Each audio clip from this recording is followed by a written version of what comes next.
Assalamualaikum dan salam sejahtera, bersama saya Muhammad Dihya Sahlan dalam Berita Pagi Sabah edisi Ahad 28 Februari 2021. Baik, perkembangan semasa COVID-19, sebanyak 157 kes positif baru dicatatkan di Sabah semalam menjadikan jumlah kumulatif kini 52,752 kes. Tiada kematian dan kluster baru direkodkan. Menurut kenyataan Menteri Kerajaan Tempatan dan Perumahan Sabah Datuk Seri Panglima Masidi Manjun, peningkatan kes berpunca daripada kluster Sinsingon di Nabawan yang dikenal pasti telah menular ke 3 buah daerah iaitu Kota Kinabalu dengan 18 kes, Keningau 38 kes dan Nabawan 65 kes menjadikan jumlah kumulatif kluster Sinsingon sebanyak 135 kes. Bagi kampung Sinsingon, sebanyak 270 daripada 370 orang penduduk telah disaring dengan 65 orang didapati positif, 69 negatif dan 61 kes lagi menunggu keputusan. Sementara itu, seramai 178 pesakit COVID-19 telah discharge dan sembuh dari hospital menjadikan jumlah kumulatif sembuh 51,362 orang. Manakala 800 pesakit sedang menerima rawatan iaitu 263 orang di hospital, 529 di pusat kuarantin dan rawatan berisiko rendah PKRC awam dan 8 lagi di pusat tahanan sementara PTS penjara. Bilangan pesakit COVID-19 dalam ICU 37 orang dan 17 orang pula memerlukan alat bantuan pernafasan. Menteri Pelancongan, Kebudayaan dan Alam Sekitar Sabah Datuk Jeffrey Arifin mencadangkan agar pihaknya atau pihak berkuasa tempatan PBT diberi kebenaran mengeluarkan lesen-lesen pengusaha industri pelancongan di negeri ini. Langkah berkenaan akan memudahkan pihak-pihak pengusaha pelancongan mendapatkan lesen perusahaan mereka tanpa ke Putrajaya. Jafri menjelaskan permohonan lesen pelancongan di Kementerian Pelancongan Seni dan Budaya Motek di peringkat persekutuan sebelum ini mengakibatkan lambakan pengusaha industri tersebut tanpa lesen di Sabah, terutama di Semporna akibat lokasi permohonan lesen yang agak jauh. Kalau boleh, pihak yang memberikan lesen ini diturunkan, didelegate kepada kerajaan di bawah Kementerian Pelancongan Negeri Sabah, dan ini merupakan salah satu antara yang coba untuk diperjuangkan oleh kementerian ini.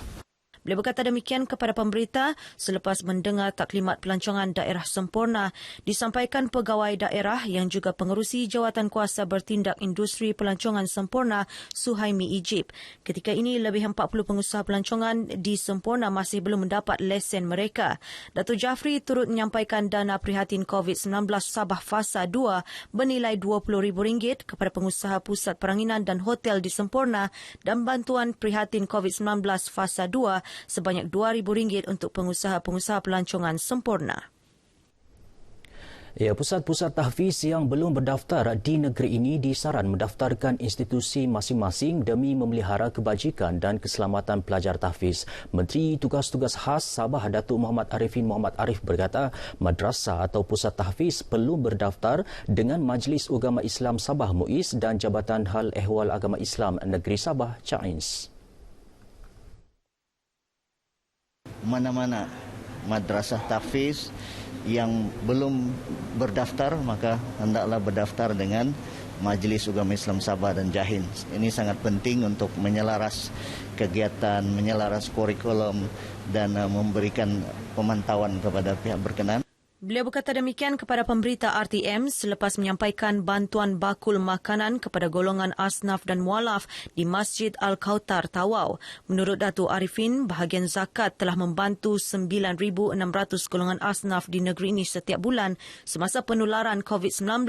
Selain JAHIN turut menyalurkan bakul makanan kepada golongan terjejas semasa Perintah Kawalan Pergerakan PKP. Setakat ini, sebanyak 80% daripada sumbangan zakat pada tahun lalu telah pun diagihkan kepada golongan sasar termasuk pendidikan, petugas barisan hadapan dan pihak hospital. Kementerian Sains, Teknologi dan Inovasi Sabah bercadang mewujudkan sebuah pusat latihan di bawah Jabatan Pembangunan Sumber Manusia di Hab Pendidikan Sandakan. Menterinya Datuk Yaakob Han berkata usaha itu bagi membangunkan sektor pendidikan di daerah itu sekaligus melahirkan modal insan berkemahiran seiring keperluan semasa. Menurut Datuk Yaakob, langkah berkenaan dilihat berupaya merancakkan lagi ekonomi daerah Sandakan. Pembangunan pendidikan di berbagai bidang yang perlu kita bawa ke Sandakan ini. Dan dari pihak kementerian kami sendiri, Kementerian Sains, Teknologi dan Inovasi, mempunyai perancangan untuk mewujudkan sebuah pusat latihan di bawah Jabatan Pembangunan Sumber Manusia. Beliau ditemui media semasa lawatan kerjanya di Politeknik Sandakan, Batu 10 Jalan Sungai Batang, Sandakan. Dalam lawatan ini, beliau mendengar taklimat berkaitan pembangunan hab pendidikan Sandakan daripada Timbalan Presiden Majlis Perbandaran Sandakan Faridah Giau dan taklimat berkenaan Politeknik Sandakan oleh Timbalan Pengarah Akademik Zardi Abdul Malik. Warga pendidik Sekolah Kebangsaan SK Western dan pejabat pendidikan daerah Beaufort komited melaksana program pengajaran dan pembelajaran di rumah PDPR dengan turun padang ke rumah pelajar melalui program Cakna di Kampung Nabahan Western Beaufort. Menurut Guru Besar SK Western Simon Senang, lawatan program Cakna penyerahan modul pelajaran tersebut yang pertama kali dilakukan bagi memastikan para pelajar dapat menerima pembelajaran secara terus memandangkan di kawasan tersebut tiada capaian internet. Dalam tempoh PKP ini sekolah tidak buka, asrama pun tidak buka, namun PDPR perlu dilaksanakan. Kita mengambil langkah untuk melawat dan kita ziarah. Selain lawatan, sedikit sumbangan turut diberikan kepada keluarga pelajar bagi meringankan beban mereka. Sementara itu, Ahli Dewan Undangan Negeri Adun Lumadan Ruslan Muaram menyerahkan 13 bakul makanan kepada penduduk Kampung Nabahan Western Beaufort terdiri daripada penerima e-kasih dan golongan nelayan sepenuh masa.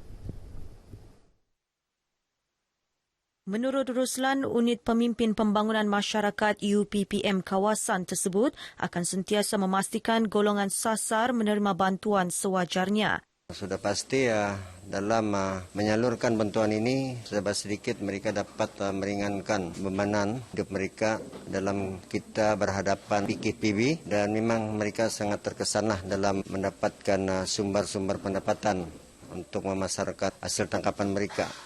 Beliau berkata demikian selepas menyampaikan bantuan bakul makanan tersebut di kampung berkenaan.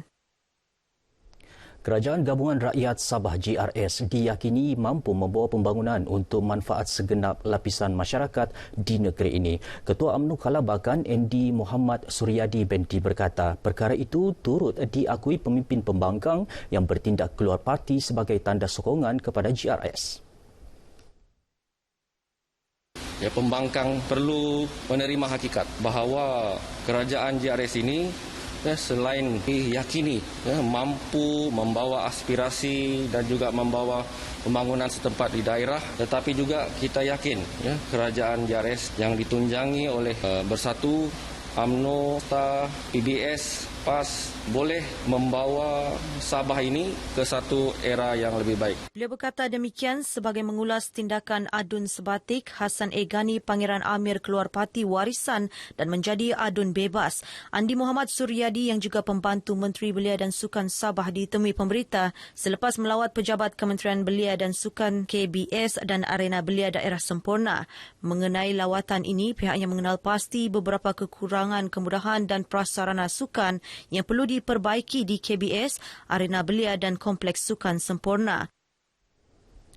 Kerajaan diminta memberi pertimbangan kepada golongan pemaju hartanah sebelum penguatkuasaan pindaan Akta Standard Minimum Perumahan, Penginapan dan Kemudahan Pekerja 1990 Akta 446 di bawah Ordinan Darurat yang telah diwartakan baru-baru ini. Pewartaan pindaan akta tersebut yang dibuat Menteri Sumber Manusia M. Saravanan membenarkan Ketua Pengarah Jabatan Buruh meminta pihak atasan syarikat untuk memperbaiki, mengganti dan membuat perubahan pada tempat penginapan yang gagal mematuhi undang-undang. Duta Pelancongan Persatuan Agensi Pelancongan dan Pengembaraan Sabah SATA yang juga pemaju hartanah, Datuk Susan Wong Siu Guen berkata penguatkuasaan tersebut sudah pasti akan meningkatkan kos pembinaan dan pembangunan perumahan.